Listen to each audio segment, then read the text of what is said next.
Hey everybody, welcome back. I'm Dr. Brett Scher, the medical director at dietdoctor.com. Have you heard the news or the fake news that low-carb diets can increase your risk of dying? Have you heard that studies can quote-unquote prove that? I mean, it's pretty confusing if you hear that and then you hear all these beneficial things about a low-carb or a keto diet. Well, here's one of the keys about that. How do you define a low-carb diet? It should be simple, right? We should have a definition. But there are some observational studies that have been published that we've linked to at our site at dietdoctor.com that define a low-carb diet as 45% of their calories from carbohydrates. That's almost half of your calories from carbohydrates. I'm not sure on what planet that's low carb, but unfortunately, I guess when you compare it to the standard American or standard Western diet, maybe it is lower carb, but by no means is that a low-carb diet.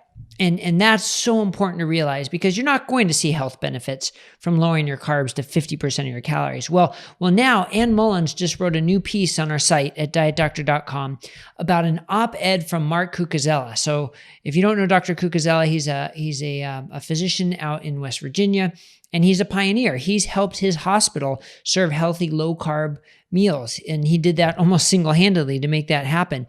But now he writes an op-ed because the federal nutrition experts, quote unquote experts, are trying to devise nutritional guidelines and nutritional advice.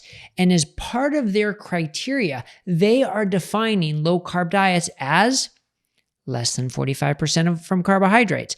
Again, this definition of 45% carbohydrates is low carb. I really have a hard time understanding where that comes from. I mean, if you're eating a 2,000 calorie diet, 40% of your calories from carbohydrates comes out to about 200 grams of carbohydrates. 200 grams, that's a lot of carbohydrates. At Diet Doctor, we consider a liberal low-carb diet as 100, a moderate at 50, and then of course a ketogenic as 20 or less. So to say you can double our liberal low-carb limits and still consider it low-carb, you have to realize there's physiological changes that happen when you lower your carbohydrates. Your body can start to burn fat instead of carbohydrates for fuel. You lower your insulin levels and improve your insulin sensitivity. That's not going to happen if your carbohydrates are at 200 grams per day. Also, if it's at 200 grams a day, there is a wealth of carbohydrates that will fit into that program.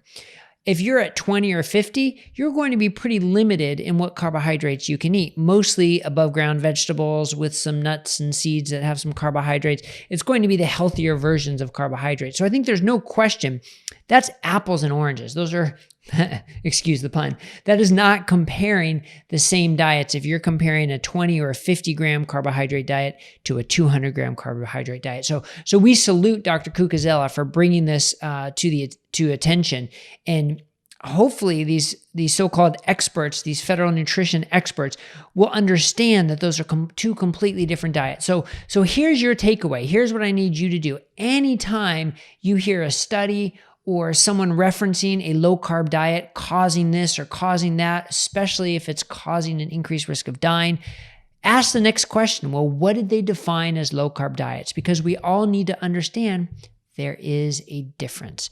Whether it's a 20-gram carbohydrate, 50-gram carbohydrate, 100 or 200 makes a huge difference, all right? Hopefully that helps you understand this, where a lot of this confusion is coming from. And I sure hope our government is not going to make this worse by putting out national federal guidelines that low carb is 45% of your calories from carbohydrates. That would be just a complete misguided use of science and misguided use of nutritional advice. All right, time for me to get off my soapbox, but I hope that was helpful. Go to dietdoctor.com to see the full article by Ann Mullins, and make sure you click subscribe below so you'll get all our updates. Take care. Have a great day.